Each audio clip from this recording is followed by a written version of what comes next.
నిట్టి kids TV. అనగనగా ఒక ఊరు ఉంటుంది. ఆ ఊరికి పెద్ద చెట్ల పాలెం అనే పేరు ఉంది.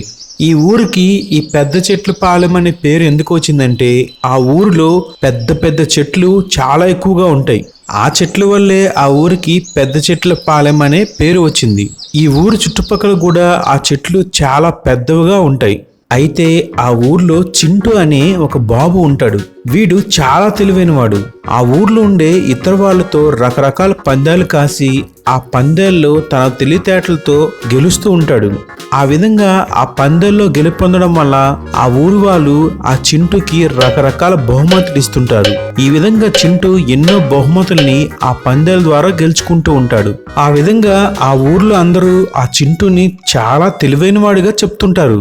ఇది ఇలా ఉండగా ఒక రోజు రాత్రి ఆ ఊర్లో ఉండే అతిపెద్ద చెట్టుపై నుంచి రకరకాల శబ్దాలు వింతగా వినిపిస్తూ ఉంటాయి.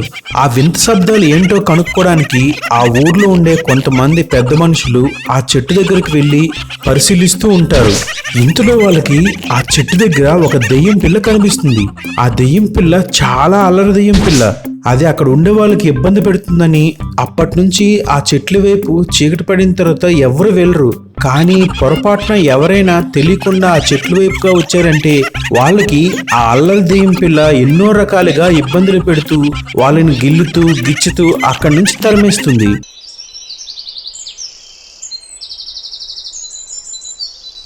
ఆ తర్వాత రోజు ఆ ఊర్లో ఉండే కొంతమంది పెద్ద మనుషులందరూ కలిసి ఆ దెయ్యం బాధ వదిలించుకోవడానికి ఆ ఊరు చివర ఉండే జమీందారు గారి ఇంటికి వెళ్తారు. అయ్యా, మేమందరం ఈ విధంగా చెప్తున్నామని మీరు ఏమీ అనుకోవద్దు. మన ఊర్లో పెద్ద పెద్ద చెట్లు ఉండడం వల్ల ఆ చెట్ల పైన కొన్ని అల్లరి దెయ్యాలు ఉండడం వల్ల అటువైపుగా మన వారు ఎవరు వెళ్ళినా సరే అవి చాలా ఇబ్బందులకు గురి చేస్తున్నాయి. అవునయ్య గారు, అతను చెప్పింది నిజమే. సాయంత్రం అయితే చాలు మేము ఆ చెట్ల పక్క నుంచి వెళ్తే మమ్మల్ని అందరినీ కూడా ఆ పిల్లదయ్యం ఎంతో అల్లరి పెడుతుంది. అవునయ్య గారు, మీరే ఏదో ఒకటి చేయాలి. మన ఊర్లో ప్రజలందరూ కూడా సాయంత్రం అయితే అటువైపుగా వెళ్ళలేకపోతున్నారు. ఆ దెయ్యం పిల్ల వల్ల చాలా ఇబ్బందులకి గురవుతున్నాం. అవును, మీరందరూ చెప్పింది నిజమే, నేను విన్నాను. అలా అని ఆ చెట్లని మనం ఇప్పుడిప్పుడే నరికి పెట్టలేం. ఎందుకంటే ఆ చెట్లు పెద్దగా ఉండడం వల్లే మన ఊరికి పెద్ద చెట్ల పాలెం అనే పేరు వచ్చింది. మనం ఇంకో విధంగా ఆలోచిద్దాం. ఆ చెట్లకి ఎటువంటి హాని జరగకుండా ఆ అల్లరి దెయ్యం పిల్ల ఆ చెట్ల నుంచి వెళ్ళిపోయేటట్లు మనం ప్రయత్నించాలి. మీరేం చేస్తారంటే కొన్ని మందుగుండు సామాన్లు, టపాసులు, అలాగే కొన్ని ర్యాకెట్స్ తీసుకువెళ్ళి ఆ చెట్ల దగ్గర కాల్చండి. ఆ విధంగా పెద్ద పెద్ద శబ్దాలు చేస్తే ఆ దెయ్యం పిల్ల అక్కడి నుంచి వెళ్ళిపోవచ్చు. ఆ గ్రామ పెద్ద ఏ విధంగా చెప్తాడో అదే విధంగా అక్కడ ఉండే ప్రజలు కొంతమంది వెళ్ళి ఆ దెయ్యం పిల్ల ఉండే చెట్ల దగ్గర టపాసులు, చుచ్చుబుడ్లు, రాకెట్లు ఇలా కొన్నిటిని కాల్చి ఆ దెయ్యానికి ఇబ్బంది పెడతారు. అయినా ఆ అల్లరి దెయ్యం పిల్ల వాటి నుంచి ఏమి భయపడకుండా ఇంకా ఆ శబ్దాల్ని వాటిని ఎంజాయ్ చేస్తూ ఉంటుంది. అంతేకాకుండా ఆ దెయ్యం పిల్ల ఆ టపాసుల్ని తిరిగి ఎవరైతే తన వద్ద కాల్చారో వాళ్ళపైకి వాటిని వదులుతుంది. దాంతో అక్కడికి వచ్చిన వాళ్ళందరికి కూడా వాటి వల్ల దెబ్బలు తగిలి చిన్న చిన్నగా ఒళ్ళు కాలిపోతుంది కూడా. ఆ విధంగా దెయ్యం పిల్ల వాళ్ళందరినీ అక్కడి నుంచి తరిమేస్తుంది.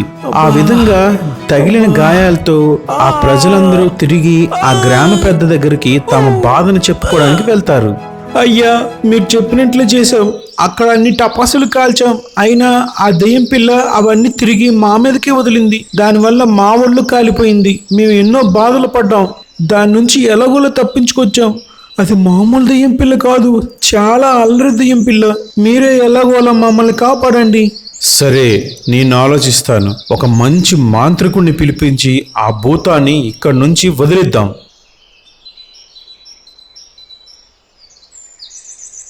ఇంతలో పక్క ఊర్లో దెయ్యాలను పట్టించే ఒక మాంత్రికుడు ఉన్నాడని ఆ ఊరు జమీందారు తెలుసుకుంటాడు. కానీ ఆ మాంత్రికుడు నిజమైన మాంత్రికుడు కాదు. ఏవో చిన్న చిన్న మాయలు చేసి ప్రజలందరి దగ్గర డబ్బులు వసూలు చేస్తూ తన పబ్బాన్ని గడుపుకుంటూ ఉంటాడు. అంతేగాని ఆ మాంత్రికుడికి ఎటువంటి మాయలు రావు. అలాంటి అబద్ధాల మాంత్రికుడిని ఆ గ్రామ పెద్ద తెలియక పిలిపించి ఆ దెయ్యాన్ని తమ ఊరు నుంచి తరిమేయడానికి కొంత డబ్బుని ఇచ్చి ఈ విధంగా చెప్తాడు. మాంత్రికుడా, నువ్వేం చేస్తావో మాకు తెలీదు. నువ్వు ఎలా అయినా ఆ అల్లరి దెయ్యాన్ని మా గ్రామం నుంచి తరివేయాలి అంతే.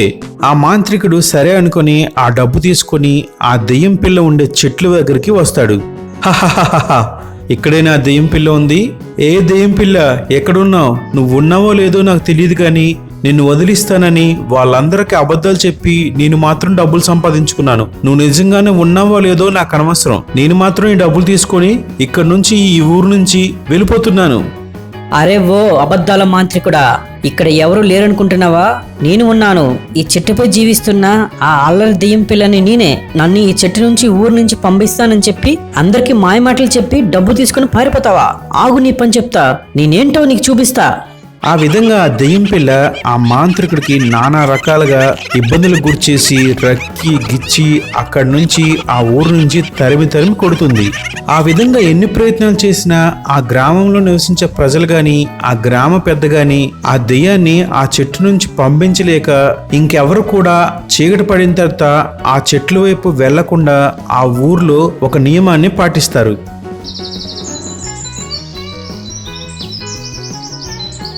ఈ విధంగా కొన్ని రోజులైన తర్వాత చింటూకి ఆ గ్రామంలో ఉండే ఇతర మనుషులతో మాట్లాడడం వల్ల ఆ అల్లరి దెయ్యం యొక్క పనులన్నీ ఈ చింటూకు తెలుస్తాయి. సరే, నాకు ఆ దెయ్యం పిల్ల గురించి తెలిసింది. నేను ఆ దెయ్యం పిల్లని మన ఊరు నుంచి ఎలాగైనా తరిమి కొడతాను. నాతో పందెం కాస్తారా? నాకేంటి లాభం? నీకేం కావాలో చెప్పు. నీకు ఏం కావాలంటే అవి ఇస్తాం. చెప్పు బాబు, చెప్పు, నీకు ఏం కావాలి? ఆ దెయ్యం పిల్ల వల్ల మేమందరం చాలా బాధలు పడ్డాం.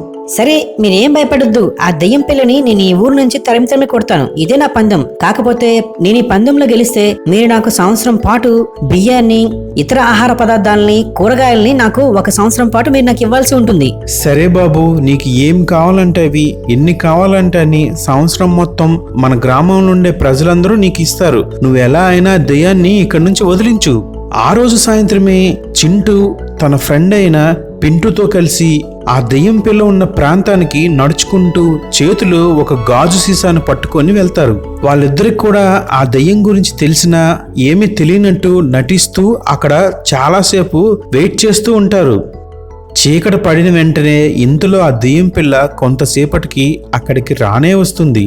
వాళ్ళిద్దరూ కూడా ఆ దెయ్యం పిల్ల వచ్చిందని తెలిసినా కూడా ఏమీ తెలియనట్టు వాళ్ళిద్దరూ మాట్లాడుకుంటూ ఉంటారు. ఈ ఊర్లో ఉండే వాళ్ళందరూ నేనంటే హడలిపోతారు, చాలా భయపడతారు. వీళ్ళిద్దరేంటి నేనంటే అస్సలు భయం లేదు, నా ప్రాంతానికి, నా చెట్టు దగ్గరికి వచ్చి నేనంటే భయపడకుండా ఇక్కడే నిల్చుంటారా? ఇప్పుడే వీళ్ళు పని పడతాను. ఒరే పింటూ, మనిద్దరం ఒక పందెం పెట్టుకుందామా? ఒరే చింటూ, ఇప్పుడు పందాలేంట్రా? ఇక్కడికి వచ్చాం, చాలా అలసిపోయాము. ఏదైనా తిని పడుకొని ఉదయాన్నే లేచి మన ప్రాంతానికి వెళ్ళిపోదాం పదా.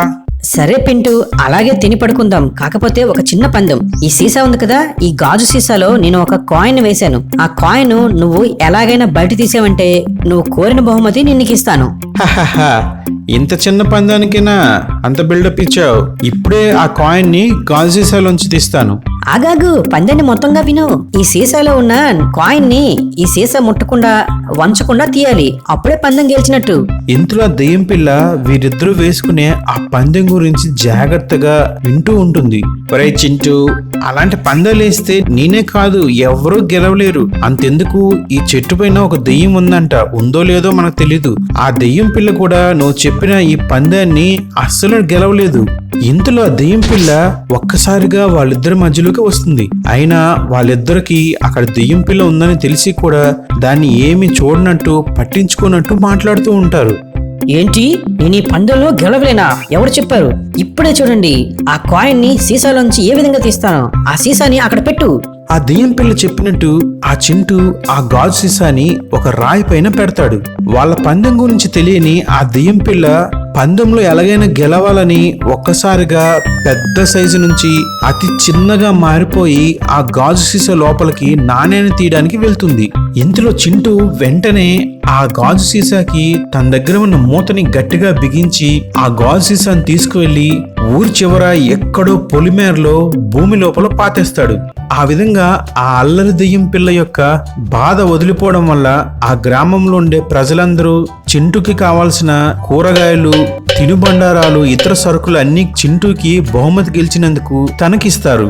చింటూ వాళ్ళు ఇచ్చినవన్నీ తీసుకుని ఆనందంగా అక్కడి నుంచి తన ఇంటికి వెళ్ళిపోతాడు.